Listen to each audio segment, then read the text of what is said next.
বরিশালে আছেন সহকর্মী অপূর্ব অপু, তার সঙ্গে যুক্ত হচ্ছেন অর্থনীতিবিদ মোহাম্মদ আখতারুজ্জামান খান। সরাসরি চলে যাচ্ছে অপুর কাছে। অপু,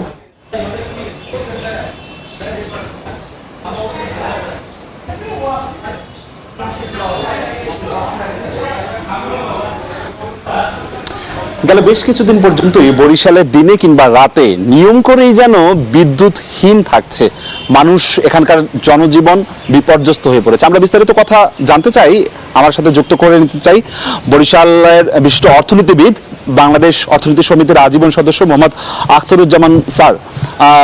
প্রফেসর মোহাম্মদ আখতারুজ্জামান স্যার, আপনাকে ধন্যবাদ সময় দেওয়ার জন্য। জানতে চাচ্ছি, এই যে সংকটকালীন যে অবস্থা, বিদ্যুৎ বিভাগ বলছে যে তারা চাহিদার অর্ধেককেও দিতে পারছে না সরবরাহ, সেক্ষেত্রে সরকারেরই বা কি করণীয়, কি করার আছে আমাদের সাধারণ মানুষের? ধন্যবাদ। বিদ্যুৎ একটা অর্থনীতির একটি মৌলিক শক্তি এবং একটা অর্থনীতির উৎপাদন, ভোগ এবং অর্থনৈতিক সামাজিক সমস্ত প্রক্রিয়ার ভেতরে বিদ্যুৎ আমাদের মৌলিক নিয়ামক।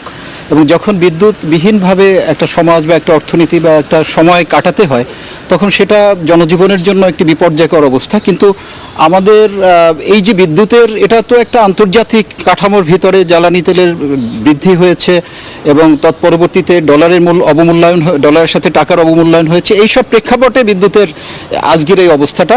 কিন্তু সরকার এখানে কিন্তু যথেষ্ট পরিমাণে এখানে ভর্তুকি দিচ্ছে জনগণের পক্ষে, যেন জনগণের জীবনকে সক্রিয় রাখার জন্য, অর্থনীতিকে সক্রিয় রাখার জন্য, পরিবহন যোগাযোগ ব্যবস্থাকে সক্রিয় রাখার জন্য সরকার কিন্তু ব্যাপকভাবে এখানে সাবসিডি দিচ্ছেন। তো আমি যে প্রশ্নটি এসছে যে আমরা কি করতে পারি, বিদ্যমান বাস্তবতায় যেতটুকু মানে আমাদের চাহিদা, তার চেয়ে আমাদের যোগান যেহেতু কম, এই ক্ষেত্রে আমি মনে করি যে এখানে কতগুলো পদক্ষেপ নেওয়া দরকার। এটা স্বল্পমেয়াদী, মধ্যমেয়াদী এবং দীর্ঘমেয়াদী। দীর্ঘমেয়াদী পদক্ষেপের মধ্যে আমি বলে নেই, সেটা হচ্ছে যেমন আমরা সোলার এনার্জি, বায়োগ্যাস এগুলোকে জেনারেট করার জন্য পলিসি নিতে পারি।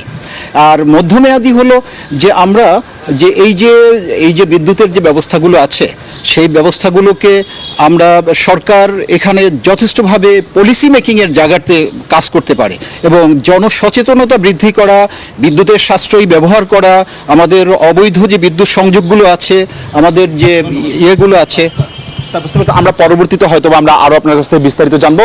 আপাতত বরিশালের বিদ্যুৎ ঘাটতি নিয়ে এখানকার অর্থনীতিবিদ যে পরামর্শটা দিয়েছে, সেটি সম্মিলিতভাবে সরকার এবং নাগরিক সমাজ সম্মিলিতভাবে এই সমস্যার সমাধান করতে হবে। সবশেষ আমার কাছে বরিশাল থেকে এতটুকু খবর ছিল। সরাসরি যুক্ত ছিলাম বরিশালে।